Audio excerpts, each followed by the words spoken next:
You are listening to SRM Insider.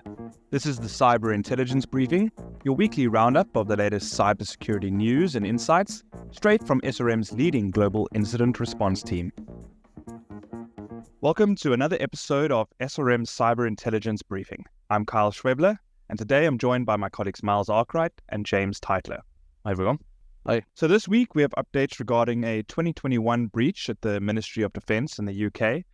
There's been some intercriminal competition with Lockbit looking to benefit from disruptions at both Black Cat and No Escape ransomware groups. Microsoft have taken down the infrastructure of a cybercriminal group, while separately there have been several arrests in Europe. The UK has acknowledged it is at a high risk of a catastrophic ransomware attack. Ukraine's largest mobile network operator has suffered a major disruption following a cyber incident. And the US food giant Kraft Heinz is investigating claims of a cyber attack. So first up, we'll be talking about an update to a 2021 data breach at the UK Ministry of Defence. James, what do you have for us? Okay, so the Information Commissioner's Office has fined the UK Ministry of Defence £350,000 over a data breach which took place back in 2021, in which the details of Afghan nationals who'd worked with the UK government were revealed over email. The ICO has criticised lax data security practices at the MoD, but ultimately reduced the fine in light of its cooperation and also the fact that it's a public body. Separately, a report has come out into the leak of Northern Irish police officers' details at the PSNI, which took place back in August. And the report has found widespread organisational failings contributed to the breach.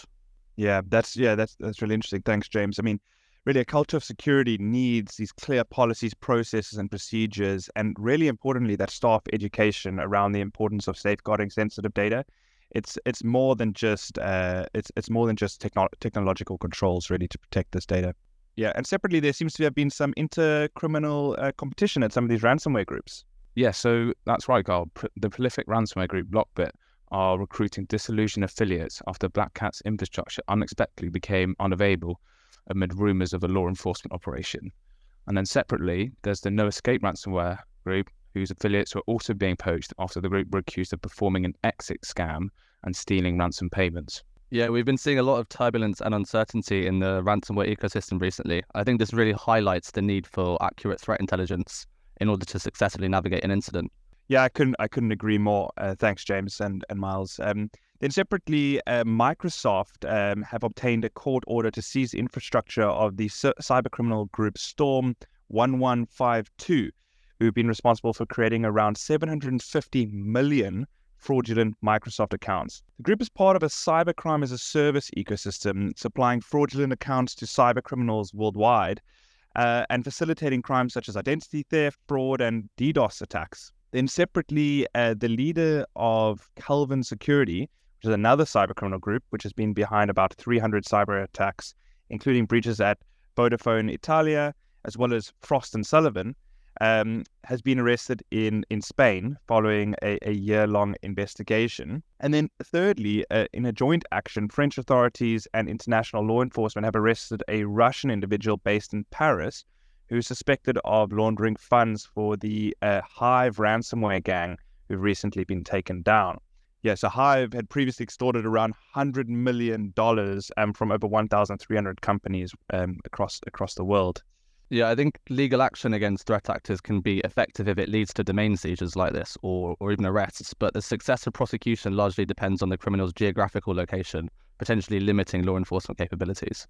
Yeah, and moving on to something a bit different. According to a report by the UK's Parliamentary Committee, the country is at a high risk of a catastrophic ransomware attack due to ineffective planning and inadequate investment into cybersecurity. The report is warning that the UK's critical national infrastructure, including energy, water supply, and health services, are particularly susceptible to a cyber attack due to outdated IT systems. Yeah, cybersecurity should really be a priority for all organizations. I mean, we know what impact it can have on business operations, finances, and reputation. Having that advocate for cybersecurity at the top levels of an organization can really help create that solid defense and that proactive culture to help face some of these evolving cyber threats. And we've seen in the past how critical national infrastructure has been a target for these sophisticated cyber criminals and state-sponsored groups. Yeah, and in that vein, we've also seen this week that Ukraine's largest mobile network operator, Kyivstar, was hit by a major cyber attack that left millions without phone or internet access, and also disrupted air raid alert systems in Kyiv. So 2 Russian-linked hacking groups, Killnet and SolidSpec, have claimed credit for the attack. And security research, interestingly, have previously linked SolidSpec to the Russian military intelligence unit known as Sandworm. Yeah, and I think it's important to remember the role that network segmentation and strong backup practices can play when you're trying to reduce the impact that supply chain cyber attacks can have on your organization. Yeah, I agree. Miles, I also was quite interested to see news of the major food company Kraft Heinz reportedly being hit by a cyber attack. And can you elaborate a little bit more on that? Yeah, that's right, Carl. So Kraft Heinz is investigating whether it was impacted by a cyber attack in August after its name recently appeared on the leaked site of the data extortion group Snatch. The company said that it has not seen any evidence to suggest it was a victim of an attack. Separately, the dental insurance company Delta Dental of California have confirmed that 7 million of its customers were impacted by a MoVEit transfer software breach back in May 2023. Yeah, and James mentioned the importance of threat intelligence, and there can also be a lot of value in sort of monitoring some of these dark web forums and leak sites, because it can often take quite a long time following a cyber attack for that data to appear. So it is quite important to keep on top of your online profile, both on the clear web, but also the deep and dark web. And then finally, closing out for the day, Microsoft has patched 34 vulnerabilities, including 4 critical vulnerabilities that allow for remote code execution, as well as 1 zero-day vulnerability.